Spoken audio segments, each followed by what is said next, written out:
flow. Geeks for sure with tales to tell. Every Sunday is pretty swell. Good times here, you'll want some more. Remember days you can't ignore. Kids and family, friends so dear. Join us now, the crew is here. On the artifact, save the world with Sarah at their side. Oh go, Sunday fun with joy and cheer.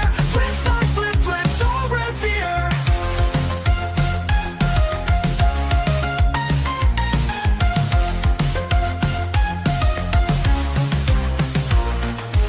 Movie shows from days gone by. Epic moments never die. Internet was such a blast. Fun with friends, let's make it last. Time to laugh and time to chat. Geek out hard and that's a fact. Sarah's here to add the spice. Memories that feel so nice. Love the artifact, save the world with Sarah at their side. Oh go, Sunday's fun with joy and cheer. Flip side, flip, flips, all revere.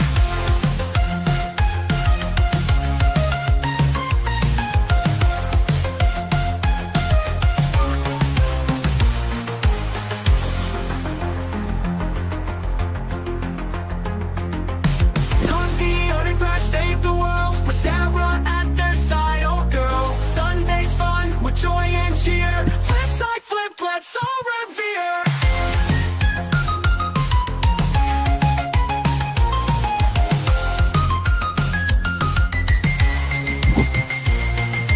Movie shows from days gone by. Epic moments never die. Internet was such a blast. Fun with friends, let's make it last. Time to laugh and time to chat. Geek out hard and that's a fact. Sarah's here to add the spice. Memories that feel so nice. Like the artifact, save the world with Sarah at their side. Oh go, Sunday's fun with joy and cheer. Flip side, flip, flips, all revere.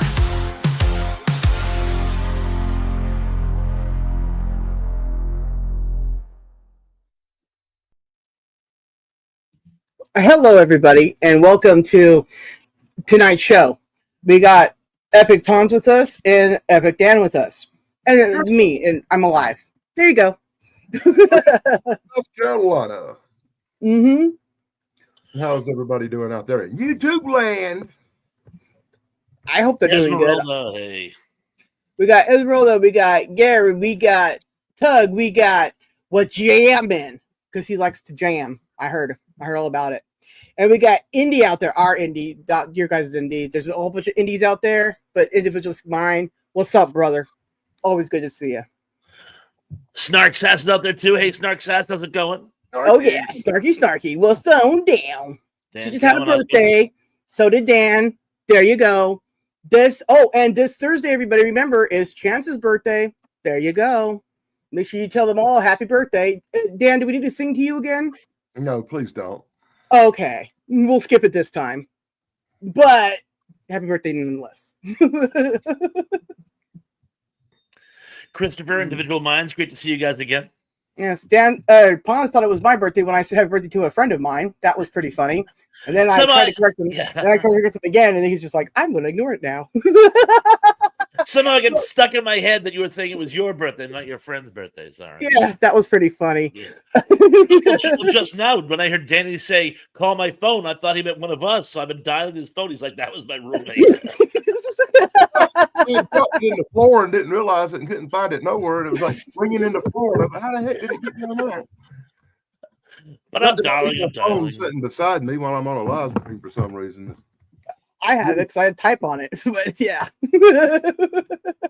But if I want to put something in the chat, I'd have to do it on a telephone because I'm not going to sit here and do all that while I'm live. Yeah, I can't. Anyways, the carpal tunnel and my keyboard's not lit up, so can't see it. Anyways, there it is. But yeah, no, I'm right here. Like you can see me, right? Like I'm here. Okay, yeah, I made it. I'm alive. There you go. I've been super sick, guys, and I'm sorry about that. But you know, that happens. The whole family's been sick here. You're doing better though. Glad you're on the mend. Johnny, Oh, yes. Johnny Orchard, how's it going? Good to see you. Yeah. Oh yeah, I haven't seen him in forever. Good to see you. Also, man, I own some apples now. You know, it was so funny. He and I, we played phone tag for like 2 months. And he finally got me on the phone after last Sunday's show, and we actually had like this amazing rapport. He is like one of the most interesting people I think I've ever talked to ever, present company accepted, of course. But it was just funny because it's like you try to get somebody on the phone, and you try. We all have lives, so Right? Yeah, I've been trying to get a show with you finally for like 3 years, so I understand. Yeah. We did it though. We finally got it going. Year 4. It's amazing, Finally. You should see how long it took me and Thrash to get this together. right? We know, have this is how- it, 3. talking about How this. many technical problems do we have? It was like forever. Yeah. Forever. Right. Like one disaster after another. And I just want to acknowledge that, Tug, yes, I did keep my skin, okay, as did you. So you're not skinless up here. And there you go. Yeah. Oh yeah, Doug, that was a great Andromeda strain video. Brought back some really vivid memories from my childhood. Thank you very much. I think. Yeah, so that was our backstage conversation beforehand. Very good. And also, sorry, Tug, I fell asleep waiting for your show at 10 this morning after I got up. So, yeah, sorry. I'll catch up later. My bad. Hey, Lance, what's going on, man? And Dan, we bring people to the internet. People come to see us. So, to answer your question, Most people come to see Pons, but well, it's a triumvirate. repartee. It's a team effort. It is team. It is a team. I push buttons. You guys have all the things to say, and I go sometimes. Yeah, people only come to watch me to see if I mess up and say something I probably shouldn't. Yeah, that is true. I always taking bets on the side. I heard Tug say the F word for the first time ever today. It was a banner day for Tug's channel. See, Donna, that's really funny because, like, when I first started typing in his chat, I said AF and he wouldn't say AF, and now he's just like full on F bombing. I'm like, wow, it's not my fault. I didn't do it. He started off the show and he said the F word and he said, because I don't want this show to be bound, I won't be able to say anything, and then the whole rest of the show, nobody else. We get out of the way early. Word the rest of the show. There we you go. were all hanging, waiting on another one. Student bodies, where they say we've decided to get an R rating. We want to cross the line somewhere. So on behalf of everyone in making this film, I just want to say F you. There you go. But see, the thing of it is it wouldn't be an R rating because you only said it once, so it's just a PG-13. No, you'll probably say it a second time too. And I point out the movie Student Bodies where they actually stop in the middle of it to have some old guy drop the F-bomb just to get the R rating. Right? Exactly. They flashed that old blue and white card that showed the R rating, that they got in like every movie for like decades. Right. One day we'll have to actually talk about that movie because that's one of my favorites. There you go. And then, but today we're talking about movies made from books and novels and that were actually literature before they became movies. And that's like one of my favorite topics, I guess. It's going to be. And you brought up what is probably one of the best ones, Dan. So why don't we start with you? No, let's start with you. Let's get the boy and his dog out the way first because it'll be a continuation from your earlier show today. Well, yes, as we've alluded to already in this chat, Tug and I talked about A Boy and His Dog at length, perhaps longer than we should have today. But it's one of the most certainly the most controversial post-apocalyptic movie of the 70s. And of course, it's loosely based on a novella by Harlan Ellison. The actual screenplay was written by L.Q. Jones, who is probably best known. He actually made some movies and starred in some movies, but he's probably best known in this day and age. He was the gaming commissioner in Casino. That's when I think of L.Q. Jones. That's what I think of. Maybe Jack and Mask of Zorro, the original.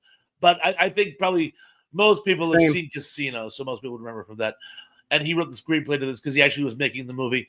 And I gotta tell you, it's a fairly faithful adaptation, and this is something that you see a lot of in specifically sci-fi literature, where there's both the novel and the movie. Usually, the movie varies wildly, like crazy from the source material, and there's a lot of reasons for that. If you made a movie out of an actual book, it would probably be 8.5 hours long, and most movies don't work when they're more than 105 minutes. Like, It could be Welcome to the Russian Chocolate made. Factory. That was a book before as a movie. I never read the book though, but that's the thing. Also, how do you musical in a movie and a book? I never understood that. Brian Aldiss does it once. He decided he was going to make a space opera, and just because he had this kind of sense of humor, in various parts of the book, it's an literal opera. People actually sing their lines, and when you read opera, it loses something. Let me tell you, Right? They decided to literally make a space opera. That was called the 80-minute hour, but that was never made into a film. The only Brian Aldiss work. There were a couple of films based on his works, but and I don't count AI because it has nothing to do with the source at all with the source material. But Frankenstein Unbound, which I did read and was pretty darn good, was made into a movie by Roger Corman. And again, it's actually pretty close to the source material with some exceptions. Just out of curiosity, because I'll be honest with you, I had never heard of this movie till y'all were talking about it. Then I went and looked it up and watched it. And I was like, how did I miss this? How did I miss this movie? Because I'm a movie buff. I watch all movies. But I'd never heard of it. Has Harlan Ellison got any other books that become movies? Well, it's funny you mentioned that, because that's another thing we were talking about today. He is credited for being the inspiration for the Terminator. And let me explain why. Now, we've all seen the Terminator. I'm going to go to live and say we've all seen the Terminator. He wrote a short story that was later adapted into an episode of The Outer Limits. I thought it was the Twilight. Okay, maybe. Take my word for it. The Outer Limits. And it was called Soldier. And you tell me if you see any similarities. In a future war, there's a rip in time, and two of the soldiers from this conflict, one on either side, go back in time, and hilarity ensues. And now Harlan Ellison saw the Terminator, and he goes, this seems strangely like my work, particularly when you add it with some of his other work, like I Have No Mouth and I'm a Scream, and Demon with the Glass Hand. And he actually sued. He actually sued the producers of a Terminator. And if you look closely in the ending credits, it says, with acknowledgement to the works of Harlan Ellison. So that's probably his best known work on the big screen. Well, the courts agreed with him because he got a $337,000 settlement from what I read. But he never got the apology from Cameron. Cameron still insists he didn't steal never it. apologizes for nothing. He reminds me of some other people I know. Oh, I didn't say that out loud. That's fine. Kevin, how you doing, man? Oh, Kevin, I'm glad you're here, by the way. While you're here, a buddy of mine actually, as a gift, gave me a copy of Tarantula. So if you still want to try to do Tarantula in the not too distant future, I have a copy that I can actually rewatch so that I'm mad on top of it for a discussion. You're talking about the movie with the big spider and Clint Eastwood? Yes, on both score. Oh, that's one of my favorite movies of all time. Oh, it's a good movie. I picked a tarantula out of my front yard for a pet, so I'm all down for that. That sounds great. Like spiders, but I like movies. I like spiders and movies. It's weird. I don't like spiders. I'm not a fan of spiders. Let me put that out there. I don't like spider. I don't like spiders either. I'd rather face a Bigfoot than a spider. What about a spider Bigfoot? Just saying. Ew. Why not? Big long legs. Big long legs. Like, I mean, Big long I legs. got a really inaccurate spider skeleton here. Yeah. Very inaccurate because spider. Spiders but have exoskeletons, yes, not endoskeletons. but yeah, spider. It only has 2 eyes, too. Spiders have 8 eyes. No, I think it's got 4 eyes. If you Well, notice, it's 2 dots up top. But 4 is a smaller number than 8, so it is still I know I got not 4 accurate. eyes too, and I still can't see that much. But anyways, never mind about me. But spiders. Oh, and it's funny you mentioned that, actually, because we never actually touched upon it. We were in the last installment of A Boy and His Dog. It's called A Blood is a Rover. He's actually finished off by giant spiders. Like the ones Dan encountered from Mars. I saw those. Those are pretty intense. No, these are just mutant spiders from the radioactive fallout. Oh, yeah. For So some reason, they probably did have exoskeletons like this then, because somehow. yeah, but for some reason, radiation always makes spiders get big. And if you get bitten by one, you get special powers like Spider-Man. Yeah, we need to change that story about spiders. Okay. I don't like spiders and snakes. And See, I like snakes too. I pick them out of the front yard too. I don't hang out with me. I like things to pick out of the front yard. Snakes, I don't mind. My grandfather had a building for snakes. I don't like snakes. They taste too tangy. Yeah. Snake tastes great. What are you talking about? And hey, Face, welcome. I love that scene in Waterboy where Fonzarelli is asking what part of the snake am I eating, and the mother goes, snakes don't really have parts. I would guess the knee. Kathy Bates actually plays the mom in Waterboy. Yes, very well. And also, yeah. But Mama said, Paul Wyatt, the guy that plays the giant, the Big Show in wrestling, he's in that movie. Do you know, I've known who Big Show is for years. I've never known his name was Paul Wyatt until just now. Really? I never knew that was his real name, but I remember him from over 20 years ago now when he started. Yeah, in WCW, he was the giant, and then he went to WWF and became the Big Show. Mm-hmm. all right. My daughter met Kane. Absolutely loved Kane. He's I do have a of Knoxville. I do have an announcement real quick. Let me just interrupt. Can everybody, if you have questions for the panel, write it in capitals and say at panel or whoever in capitals, so I can put it up there so we can, separate questions out for everything. I was just trying to make it real smoother for everybody here. Good idea. And then you were saying about Kane? Yeah, he's the mayor of Knoxville, Tennessee now. You're shitting me. No. He's the mayor of Knoxville, Tennessee. Mayor of Knoxville. Amazing. That's beautiful. That's beautiful. Right? Okay. Glenn Jacobs. Glenn Jacobs, thank you. That's crazy. He actually did a thing with The Undertaker, and him and The Undertaker were on this live stream with Donald Trump for like 3 hours. No. Really? Crazy. And there was no wrestling involved? That's even crazier. Hulk Hogan just got nominated for some Senate seat in Florida by Donald Trump. And of course, Jesse Ventura was governor of Minnesota for. We had Arnold Schwarzenegger as our governor. So there you go. But he was never a wrestler.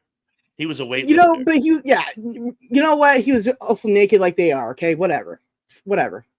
What's the difference? Nothing really. Just making conversation. Okay, but there you go.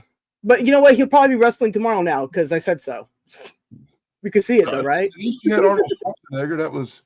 That was one good governor out of 70.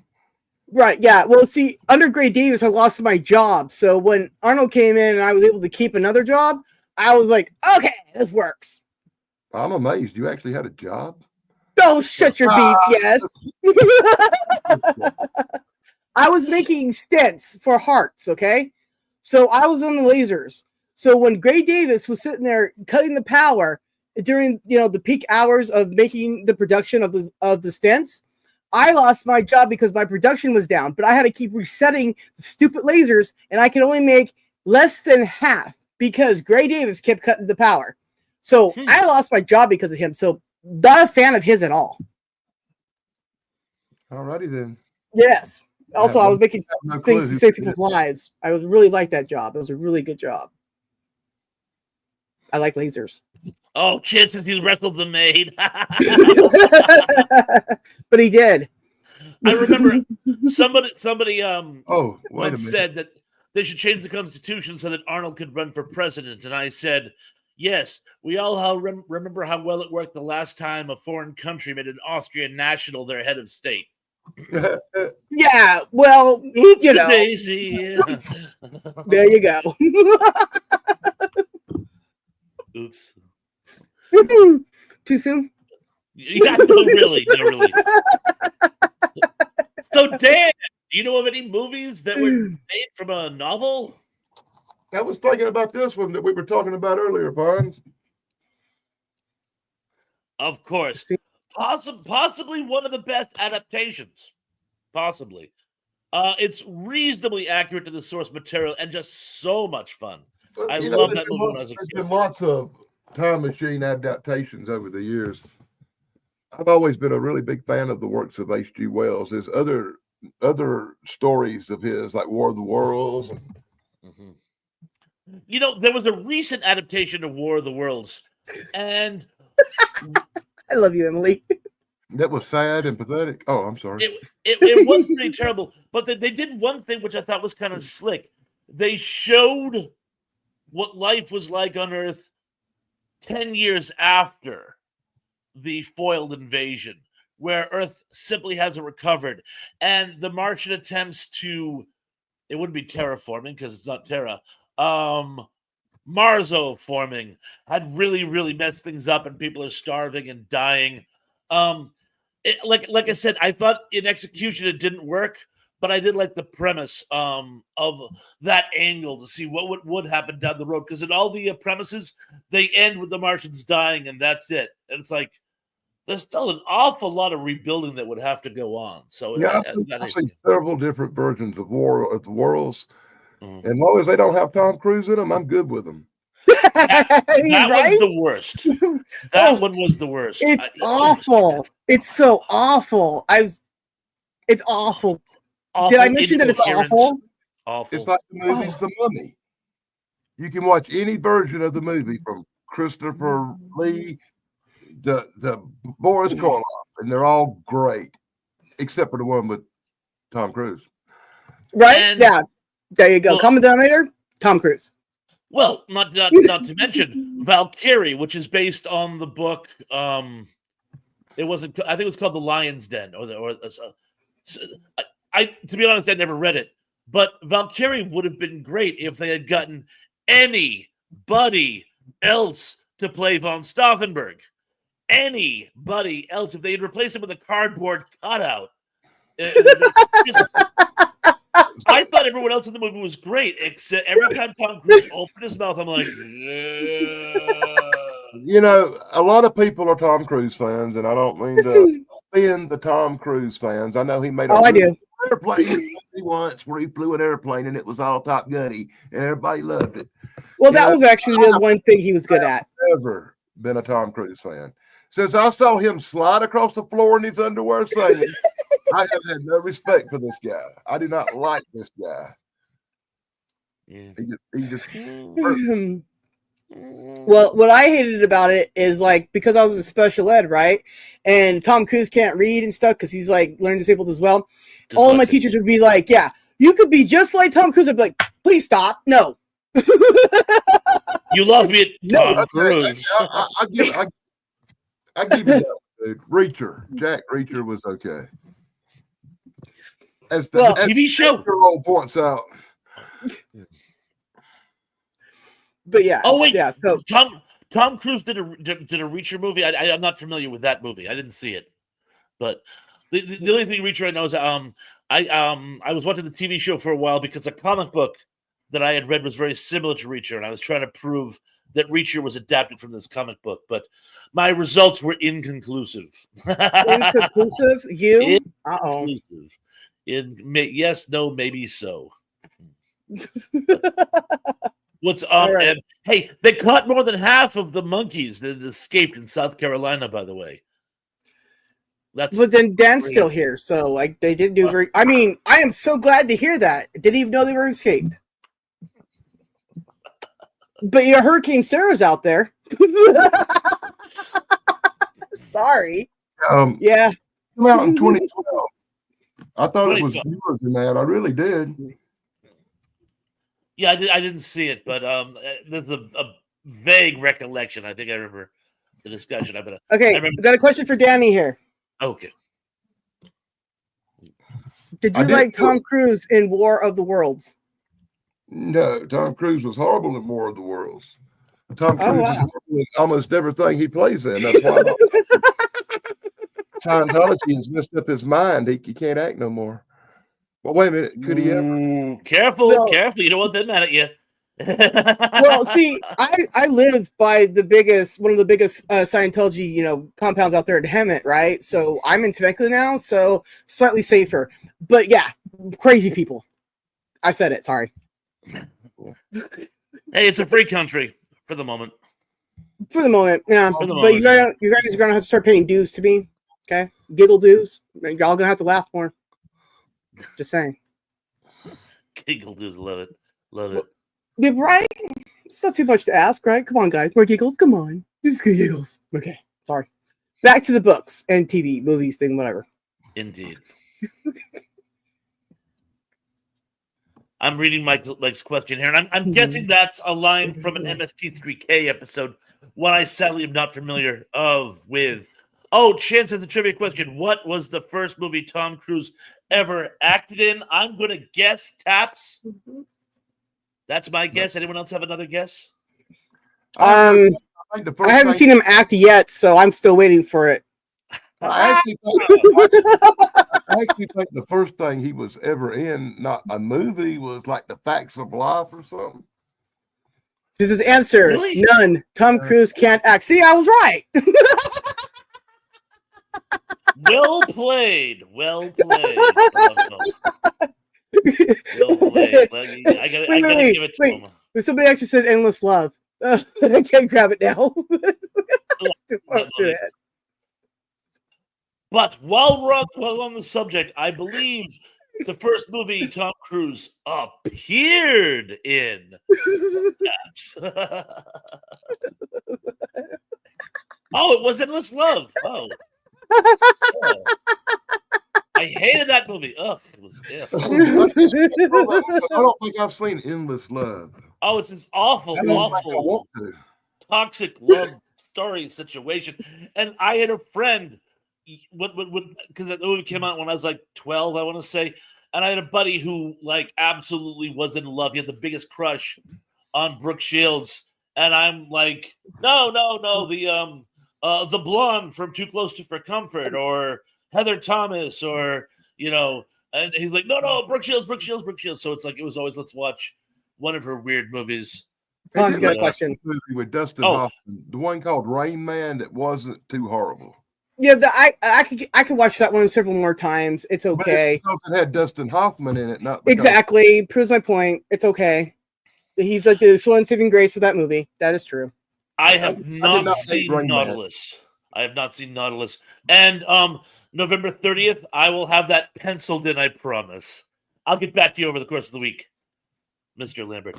Right. So let's see. So we've covered the combined works of H.G. Wells, unless someone wants to talk about one of his other films. But there are actually many others. I was actually, you know what one, and it's funny that I would think of it because most people associate me with thinking more science fiction and stuff. But I think one of my favorite book to film adaptations is All Quiet on the Western Front. There's actually two film adaptations, and they're both equally good. Richard Thomas, who played John Boy in The Waltons, did one for ITV in like 1980-81, or the original one from like 1932. I thought it was in the 70s, but wasn't it John Maybe Boy? it was 79, 78 or something. Maybe it was, Denny. You might be right. That's the only one I've actually seen, I think. Oh, really? I Because it's a remember black and seeing, white one from the I remember 30s. seeing it younger in my life.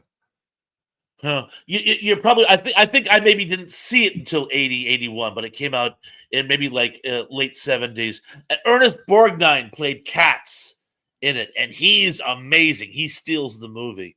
And Ian Holm plays Himmelstos, the vicious training instructor. But it's an amazing adaptation of an amazing book. It just really recently came out. There was a German miniseries, and I must confess, I never got a chance to watch it, but I heard it was excellent. Really, I haven't heard of that. Yeah, I want to say it was on Netflix. The only problem is, and I don't want to knock subtitles. There are a lot of movies, amazing movies that are in subtitles. But as I get on in years and I get tired from reading, like for example, I love the new Shogun, but so much of it is in Japanese, and you're trying so hard to read the dialogue because it's going so fast, you end up missing a lot of the action. Right. You see, Um, if somebody like me who's really bad at reading because disabilities and stuff, those kind of movies are not fun. I cannot watch them. Like Crouching Tiger, Hidden Dragon, great action, awesome. Don't know what the heck is happening. I try to get people to read it to me, and nobody wants to read it to me because they want to watch the movie and read it to themselves. And I'm like, so those kind of movies can all just suck it. You know, Yeah, I have a hatred for movies with subtitles across the bottom. They're really irritating. To try to Japanese, read. shut up, geek. I like movies that's been dubbed into English, like Godzilla, where at least you don't have to try to read. You get an idea of what they're saying. Right. th- Does there, its there, is, thing. there is an English an English version of Crouching Tiger, Hidden Dragon, but it made a few mistakes. Like for example, one of the best scenes in the movie is when the girl and I someone who actually really knew Chinese history told me that was actually a thing, so that they didn't get attacked.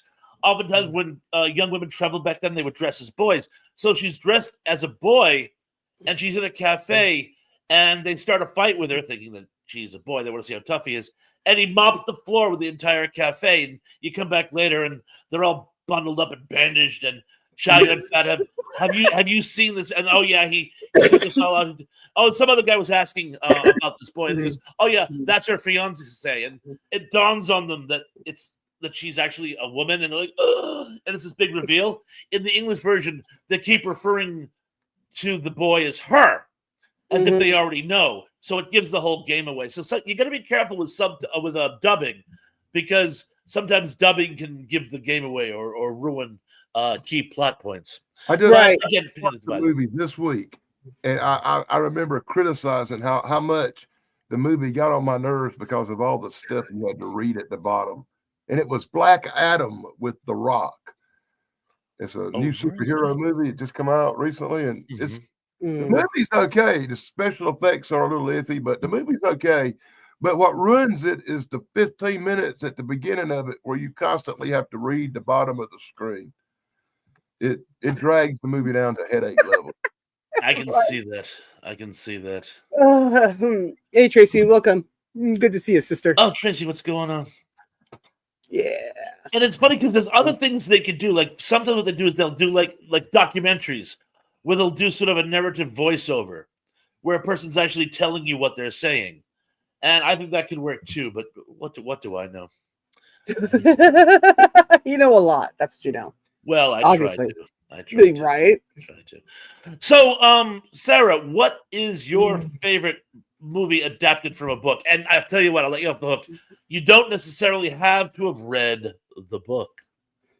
Okay, but since this is about reading the books, and I have read the books, right? I can sometimes do a thing. Hey, BK, how you doing? Good to see you.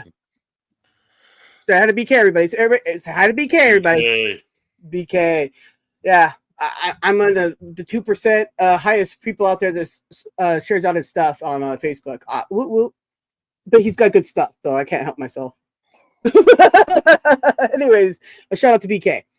And anyway, so yeah, I'd have to say that as a kid, one of my favoriteest books that I ever read as a kid, then we watched the movie too, was Mouse and the Motorcycle.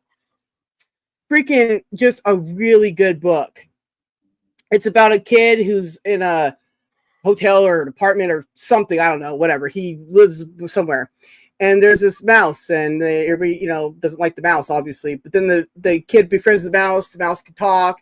The mouse then rides the kid's motorcycle. The kid makes a helmet for him. It's like 1 and 2. It's really good. I liked it better than Stuart Little for sure, because I saw that movie when they remade it, and I was like, oh, my eyes, and it was horrible. But anyways, Mouse and the Motorcycle happens to be one of my most favoriteest books that I read multiple times on my own, even. Okay. So that means it was good. And then when I watched the movie, multiple times on my own too, because it was that good. And I read it in school, and I would to this day read it again. It's a really long book too. Gosh dang, it's long, but it's worth it. Well, the funny thing is, though, I must confess, most of the movies I've seen based on books, I got to be honest with you, I haven't read the book. There are some notable exceptions, but in a great many, like for example, my favorite film of all time is Dr. Zhivago. I haven't read Dr. Zhivago. Mrs. Thrash has read Gone with the Wind, but I haven't. I've seen the movie probably 20 times in my life, but I've never actually read the once, book. and I fell asleep during it.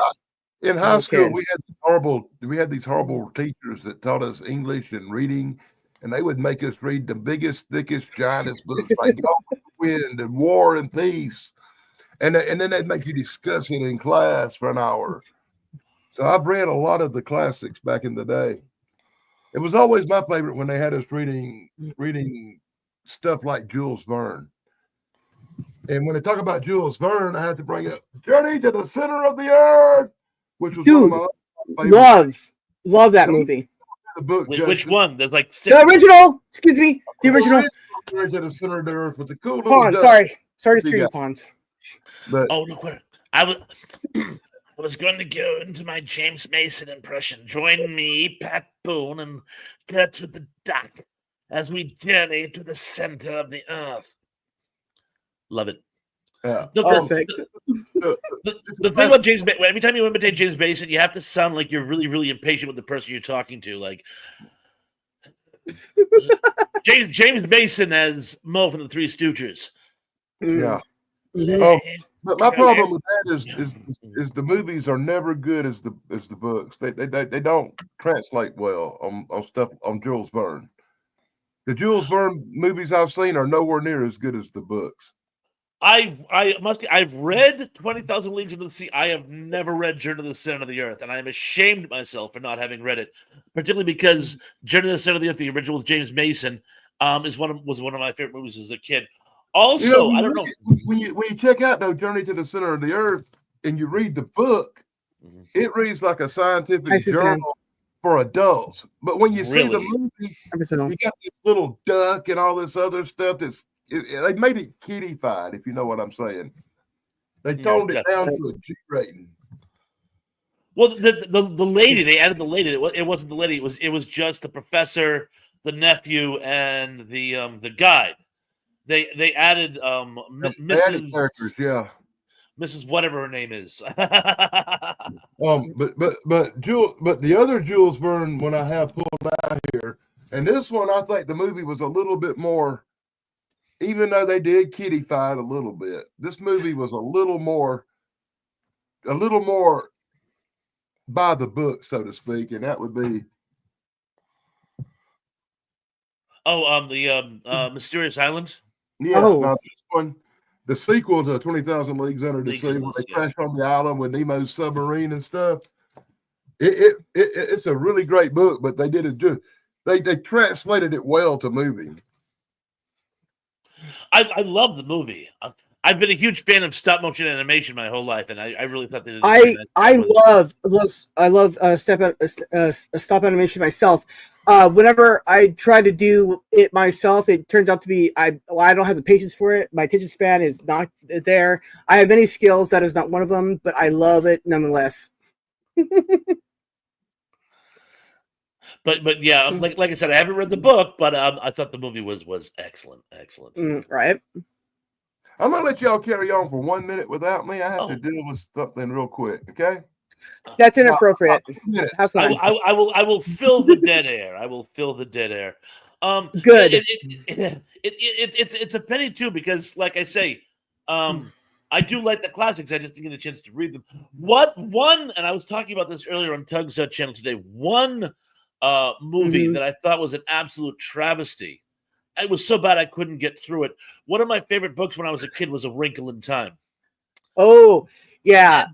The adaptation of it is absolutely dreadful. And I'm not even sure why they had to.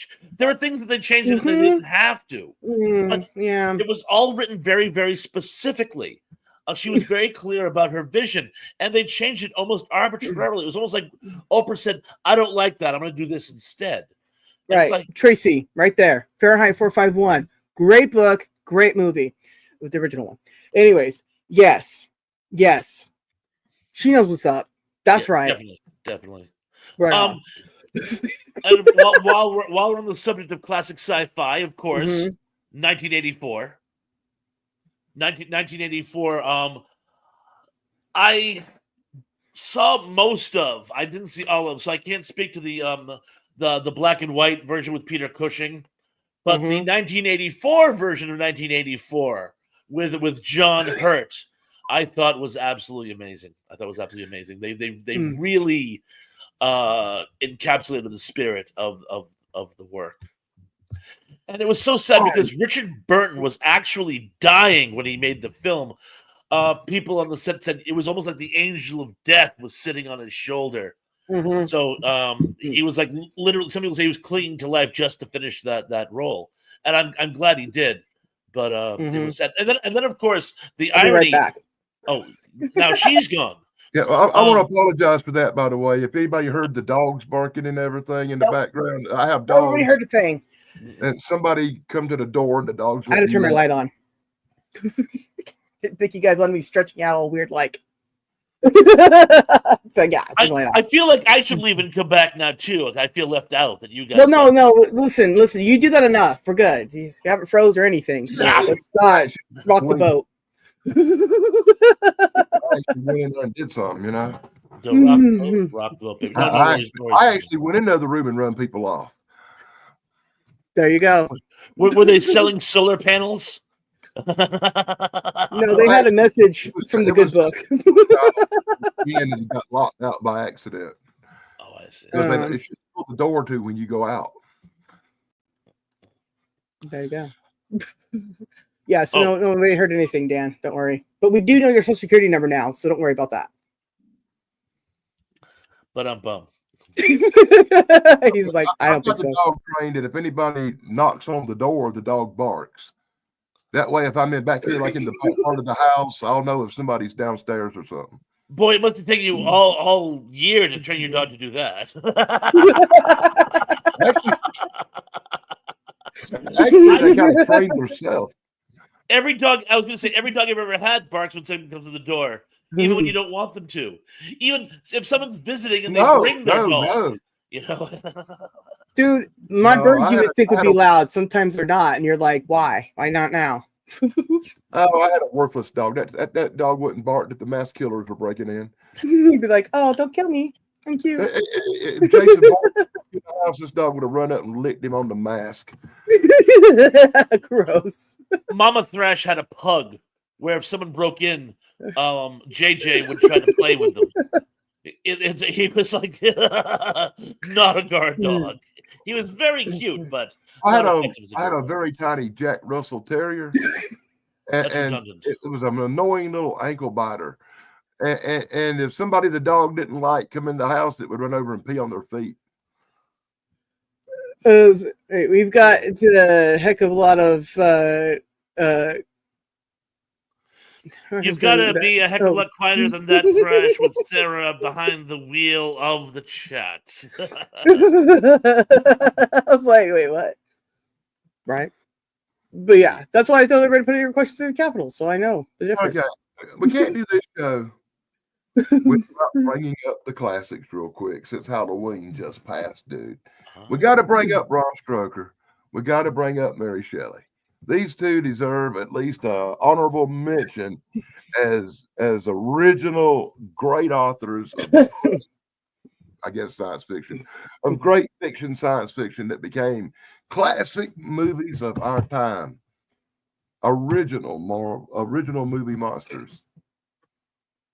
Well, and not just of our time, but like throughout the decades. I Yeah. mean, both they were first made in the 30s, and they're still making. Well, let's just actually the last Frankenstein movie. It's been a while since they've made a Frankenstein adaptation, but vampires are alive and well considering they're undead. So yeah, we definitely have to give a tip of the hat You to talking both about Bram Stoker and two books that come out in the 1800s. hundreds. 1800s, and 130 and 140 years later, they're still making adaptations of these books.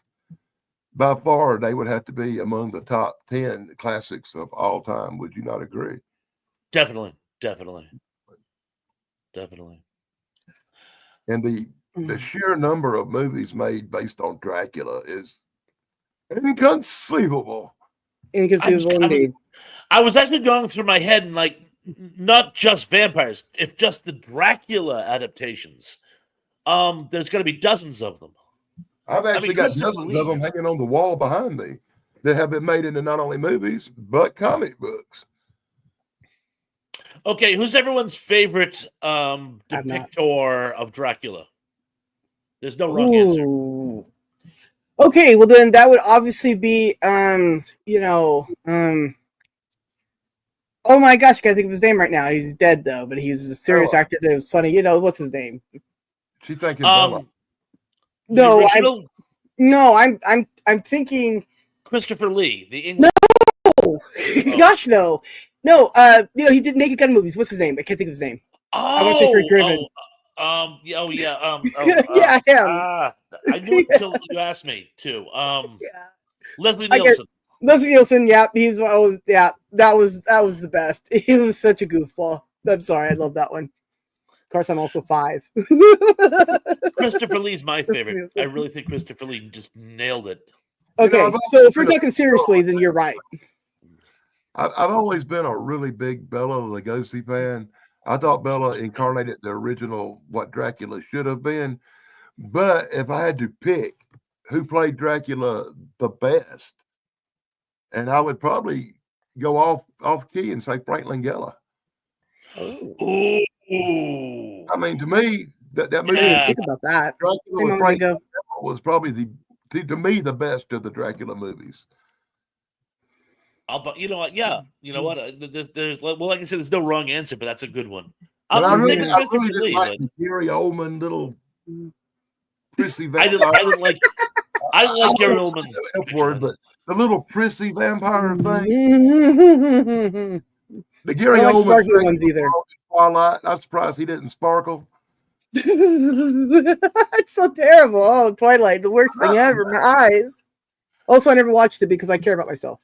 I watched Twilight because I had children, and it was still an insult to my intelligence. Well, yeah, there you go. Don't have kids. But saved you. Saved me. At the same time I watched Twilight, I was watching this TV show called True Blood, and that was the embodiment of everything a vampire show should be. To me, I love the True Blood series. One day I finished watching it. I've only seen up to like season 3. Right on then.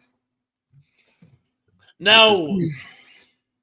So if anybody watching wants to send me the True Blood DVD set now, I promise I will watch the episode. There you go. You heard it from his mouth first, or something. This wasn't a movie. This was just an installment of a Night Gallery, but they actually did and I believe this short story was "The Devil Was Not Mocked." I believe it actually was written by Rod Serling, and it's short, but it's great. It takes place in Romania during World War II, and this group of German SS commandos show up at this castle. They're looking for, they think, are partisans, but the partisans are actually werewolves and vampires. And there's a great scene because, of course, they say that the cross only works if you have faith in it. Dracula goes up to the SS commander and he rips his iron cross off so that he can expose the neck and bite him. It's a great little. I somewhere I actually have the short story. I think it's in a book called alternate histories of World War II or something like that. But Mhm. I'm going to count that, even though it's not a movie. But I'm going to count it anyway. You know, one of my favoriteest movies that was a book and then into a movie, right? Besides Mouse and the Motorcycle and stuff like that, right? Was Old Man in the Sea. Oh, Very good, so good. yes. I Oh, loved that's Old Man in the Sea. I remember. Well, I always loved the movie, but years ago, my wife's very dear friend and coworker, Yes, boys. her husband, who was a fisherman, died, and I went and I bought the book and I read it just as an homage to him because I guess he always said that this book is me, this book is me, and you made me think of that. Thank you, Sarah. But You're yeah, welcome. it's an amazing Hemingway, Ernest Hemingway. Yes, one of the best things I ever read my freshman year, man. I loved it. We had a class project too where we had to make something out of the book, right? So I made this it was about this. Where's my hands? All right, camera. There it goes. It was that big. It was fish, right? And it was stuffed. And yeah, I got an A because overachiever. Yeah, that's me. Anyways, yeah. But man, did I love that book. I mean, I even read it at home, so that means a lot. And it wasn't like the cut down special ed version that we normally get. It was the actual book. So if I'm going to sit there and struggle to read it, that means it was that good. You know, it's funny. I think we all remember the first book we read, a real book, not like comic book or something. The first real book we read that wasn't assigned to us by a teacher. And it's funny because mine was Lord of the Flies. And I loved the book God. Lord of the Flies when I was a kid. I read the book, but I never saw the show or the movie. I've seen both of them, and neither of them are particularly good. The one from 1962 is better than the one from I want to say 2000. Yeah, whatever that was. I started watching part of that. And I was like, I'm done. Never mind. Forget it. I never liked So- Lord of the Flies at all. I didn't like the book, and I didn't like the movies. I thought they were just drab. But A Tale of Two Cities was good as well. Raising in the Sun as well. Give me Tale of Two Cities. Yes. Where the guy has the line at the end. You know, it is a braver thing I have done now that I've never done. Oh, you know what I'm talking about. Yes, I do remember Tale of Two Cities. I remember it vaguely. It's like a blur. Yeah. Yeah. I'm just going through my freshman reading list. Apparently, I remember it as I didn't know. I do remember that one. I loved the TV adaptation of Les Miserables, but I must confess I never read the book. I'm afraid I must confess. But Have you ever read any books by Washington Irving? Not at the top of my head. You know, I grew up with the Legend of Sleepy Hollow. And since Halloween just passed, I had to bring up Washington Irving wrote this book called Legend of Sleepy Hollow, which went down in infamy as like one of the top Halloween movies to be made. And it's like 100 copies of from Disney to Johnny Depp, with Johnny Depp, Sleepy Hollow probably being the best of the bunch, honestly. Love that one. Love that. But did you know Washington Irving actually wrote a couple other books, and I got one of them right here. And it's called Rip Van Winkle. And if anybody's familiar with this story, it's got the incredible Dr. Wu on the cover.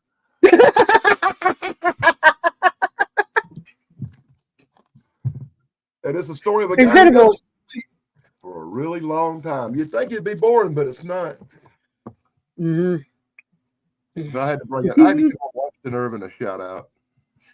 Nice. Excellent. Very good. Yeah. So I'm trying to think. I'm trying to think with ones. Here's one for you.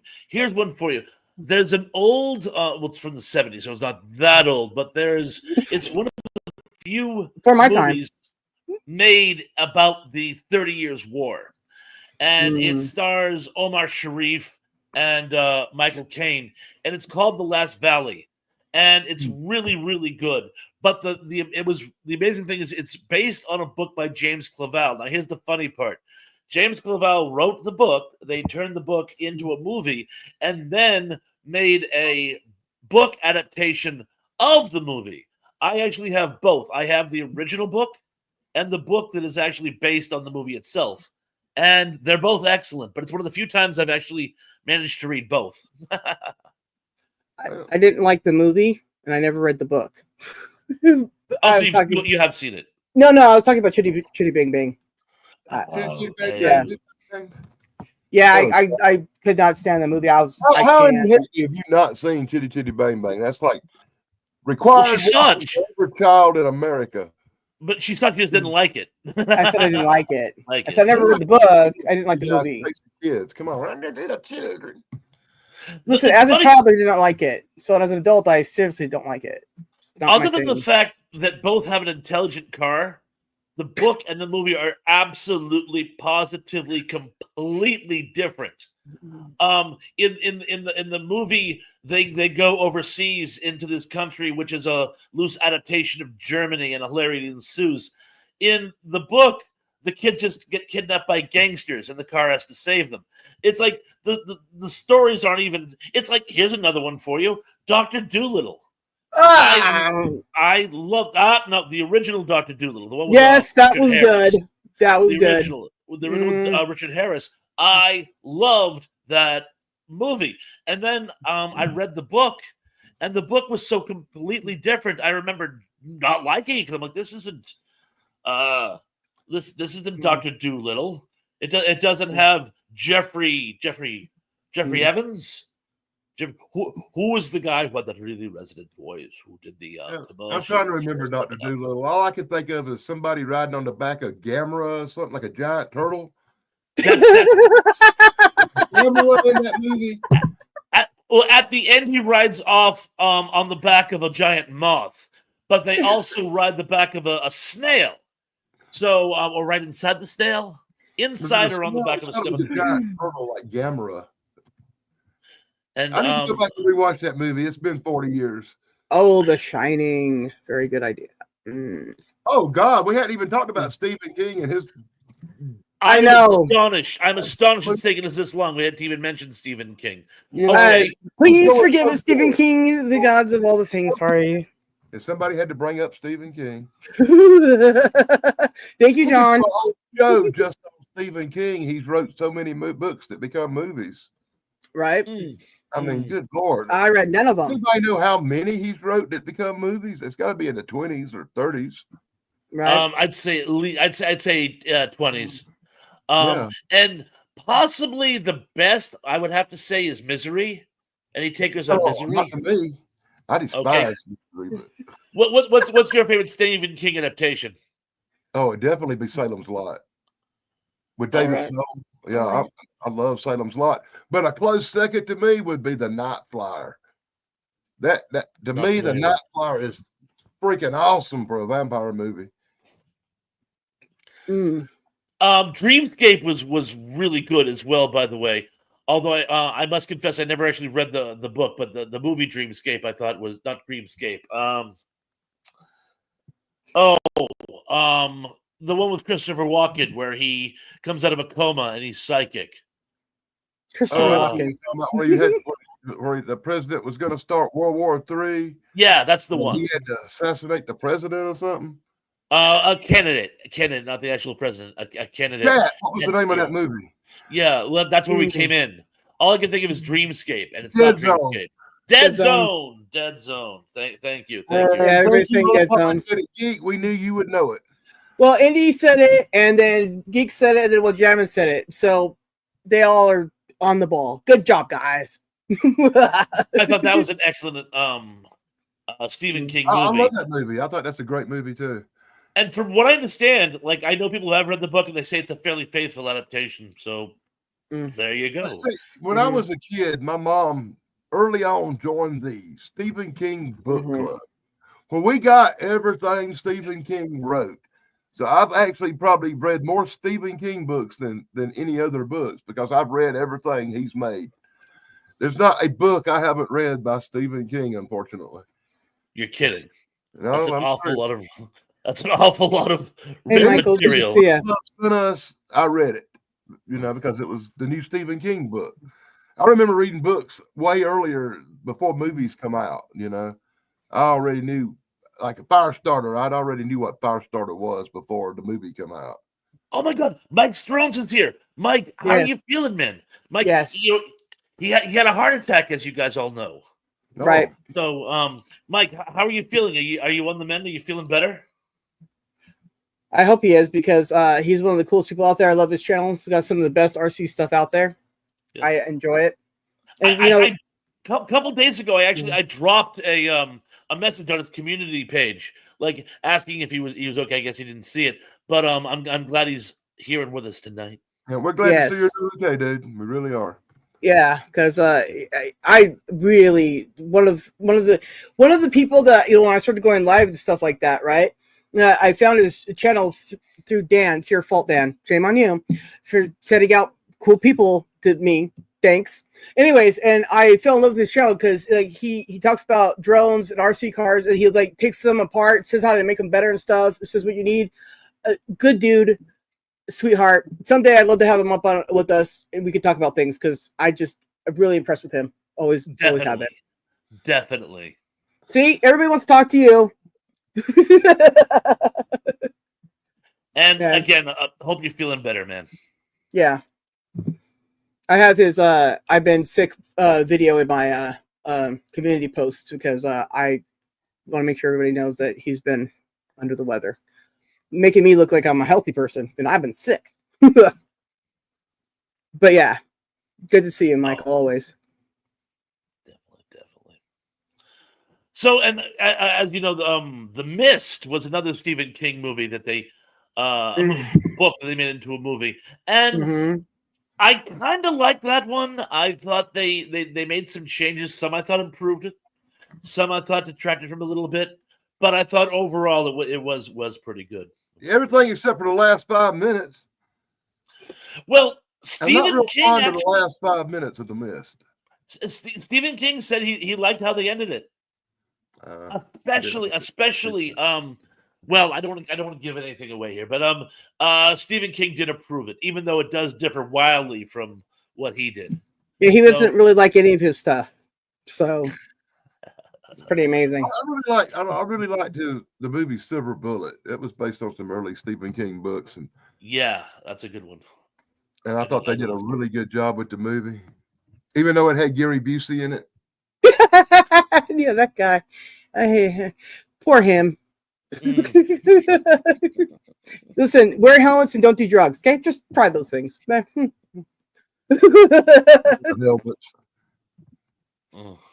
Anyways, I did like the fact that they actually melt down their own silver and go to a gunsmith that have an actual silver bullet made. I thought that was actually very slick, because silver bullets don't exactly grow on trees.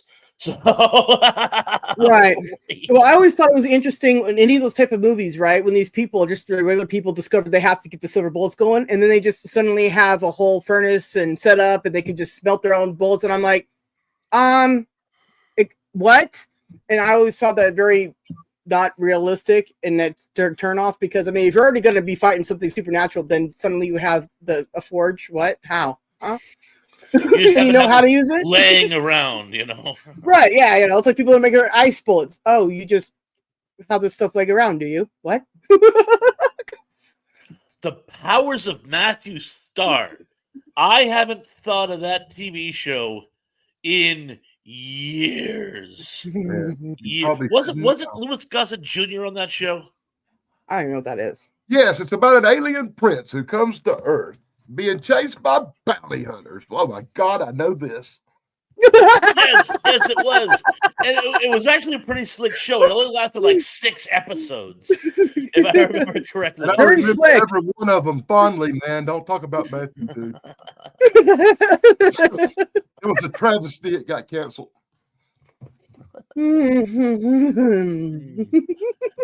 did it come out? Wasn't there also a Starman TV adaptation around the same time? Hey, Starman was a good show too, man. It really was. It was. It didn't last very long, but it was, yeah. But it was the same president. Movie, but it was okay. Dan had that really cool guy from Airplane in it.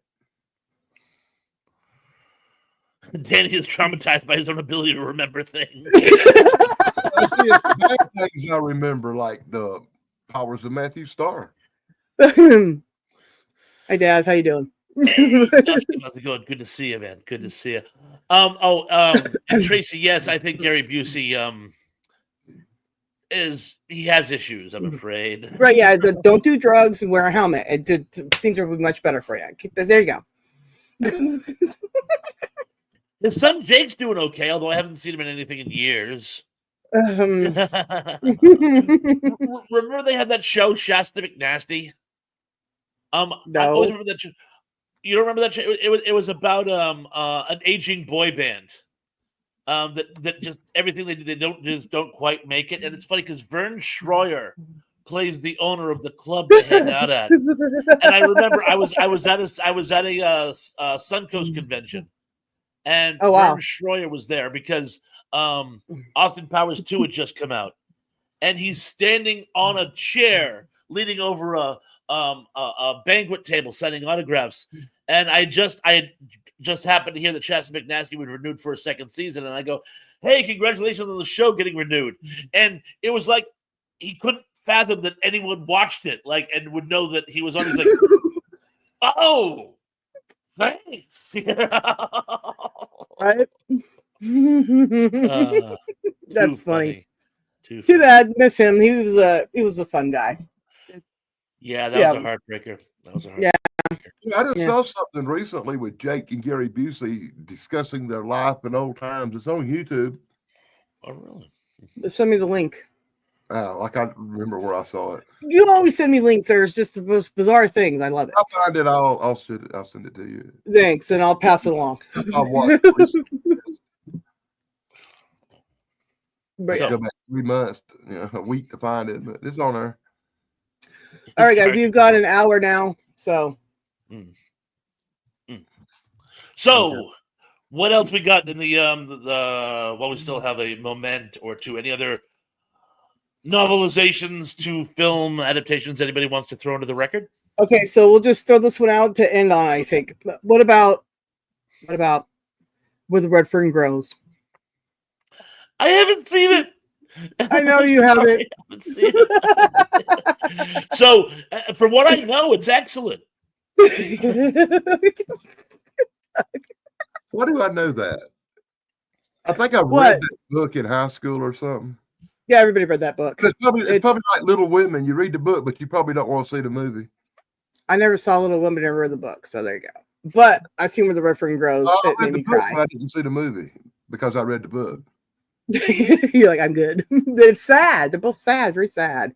But it's a good thing. But what do you got to say, Dan? What was your last one? Man in the Iron Mask. I read the book in high school, but I've never seen the movie. I saw the original movie, and then I never read the book. Yeah. I saw part of something. It was a made-for-TV movie, I think, with Richard Chamberlain. But I'm going back 40 years now. Good night, Tracy. And never read it. Oh, good night. Good night, Ken. Who's ever bailing on us, good night. Yeah. Good night to the good nighters. Good night, Sean Boy. Good night, Liz Girl. Good night, Vern Scully. Good night. Right. But, I mean, this week I got jury duty, so. Oh. Yeah, I don't have to report tomorrow, so I'm going to go work out instead. So that'll sounds way more fun. But I might have to go Tuesday and we're going to do this week. So I don't know what I'll be doing this week. Hopefully Thursday I'll be live. Be sure to tell them first thing. I can't wait to put somebody in jail. Right? I'm like, dude, this will be my opportunity to make sure I just go, they're guilty no matter what. Yeah. They're like, oh, well, you can go now. Thank you. I have to go to YouTube now where everybody's innocent. Okay. Yeah, sure. Ask the judge, can you stream the trial live on YouTube? See, I will have to ask that. I need all the clicks, likes, and views, Judge. May I please just film it? And I promise that I won't read the comments out loud, okay? Seems perfectly reasonable to me. Yeah, it seems like it, right? It's all like capital murder case. I was just doing that. Wow, indeed. The Waltons was an allogram for talent show. that never occurred to me. Wow. Well, there you go. But I never watched that show. Really, Wow. it was boring. It Like, really boring. was. It really Yeah. was. It's boring. I do like the John Boy thing at the end. Good night, John Boy. That was funny. That's the only thing I remember from it because the rest was boring.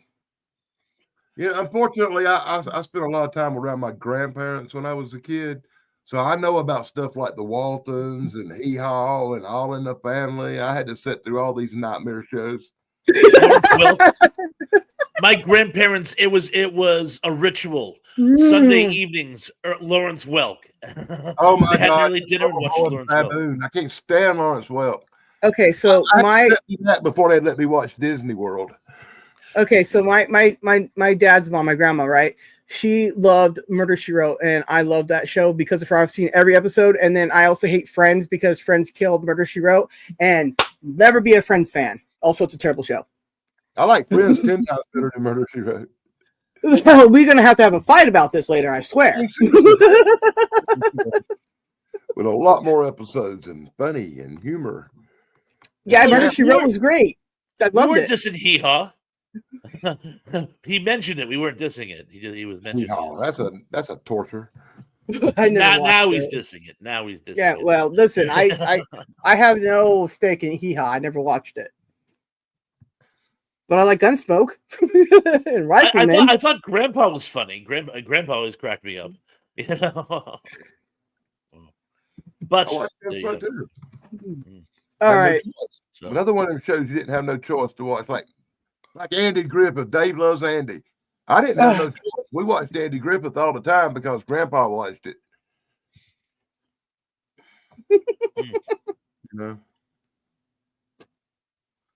Murder, She Wrote equals Friends. Tug, fists are shaking or something. Words later. Arsenic and Old Lace is a riot. Oh, dude, love that. Love that. That was great. Oh, man. I'm not a Brewster. That best news I've heard all day. Not a Brewster. In fact, I have that movie on my channel, but it's private right now because fair use isn't what it used to be, even though it has no copyright on it. Brewster is code for Roosevelt. Got a real good week this week. What does a rooster do? Crows. Where do you hunt in Africa? The veldt. Crowsvelt. Did some locks. Oh. I had a real good week this week. I only got 3 copyright claims. Wow. I only got 3 as well. Johnny, my grandmother was such a Puritan. She didn't like us watching Petticoat Junction, even in reruns, because it was too risque. Because the opening sequence, when they're skinny dipping in the water tower, she's like, turn that off. That's filth. So what I always thought was interesting is that's their drinking water, right? And they're just naked in there? Like No, it's for the train.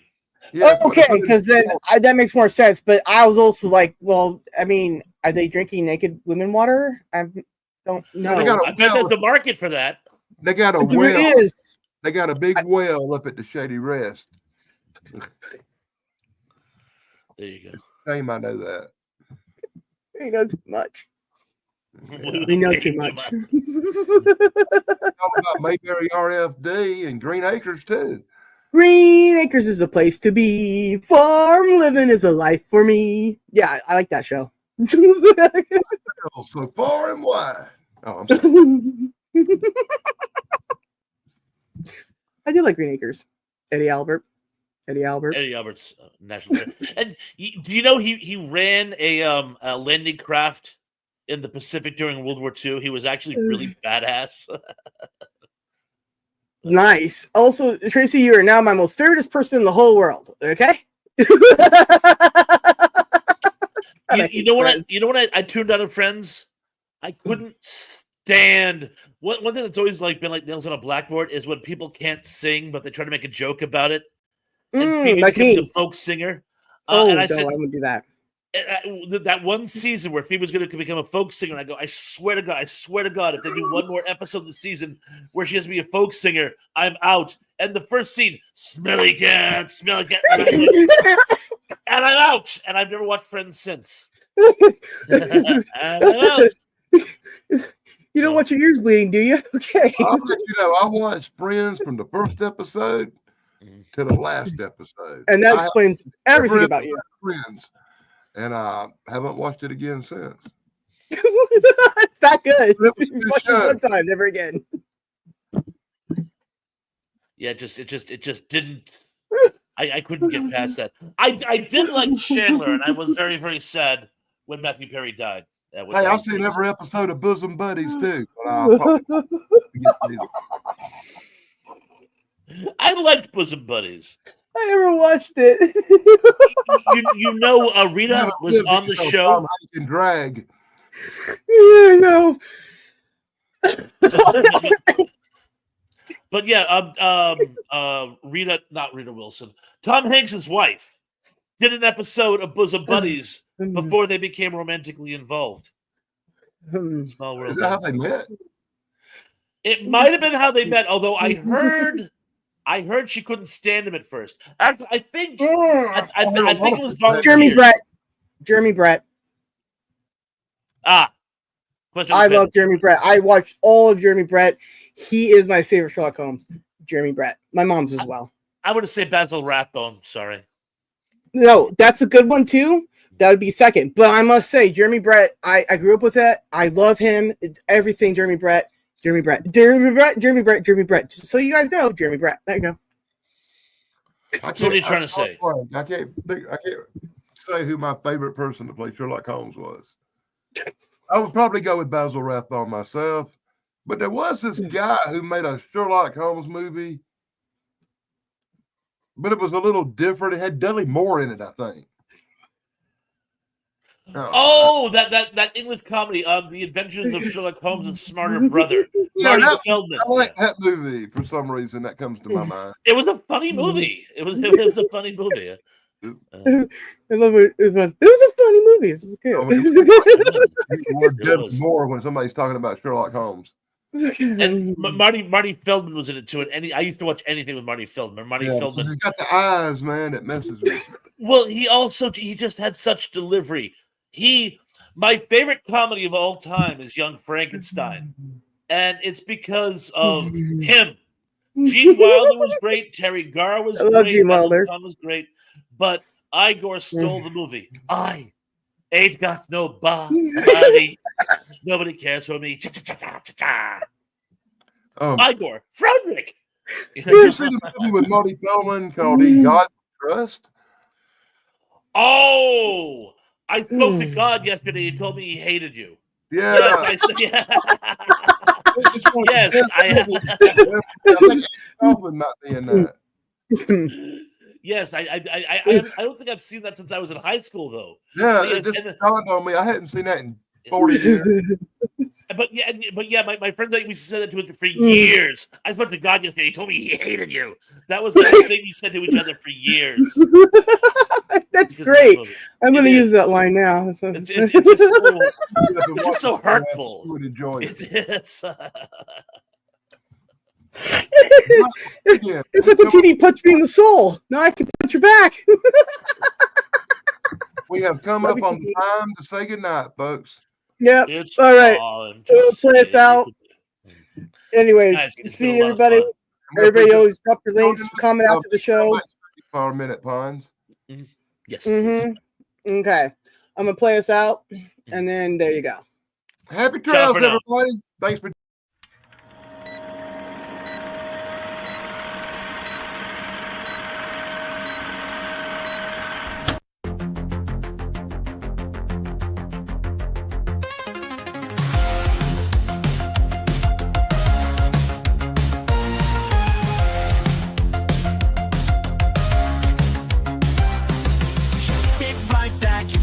show with Pons and Tan in a TV flow. Geeks for sure with tales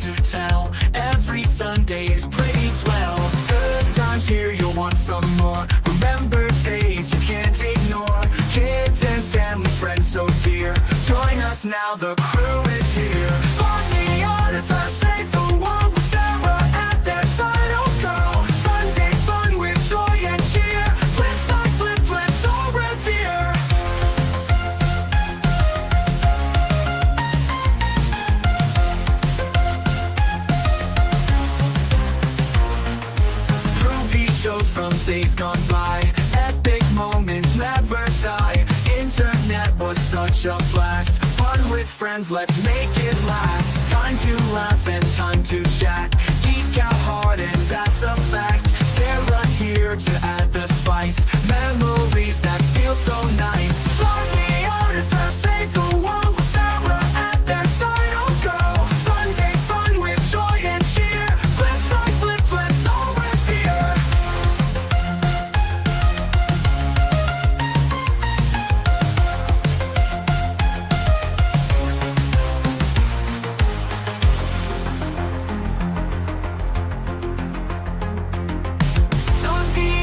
Save the world with Sarah at their side. Oh girl, Sunday's fun with joy and cheer. Flip side flip, let's all revere.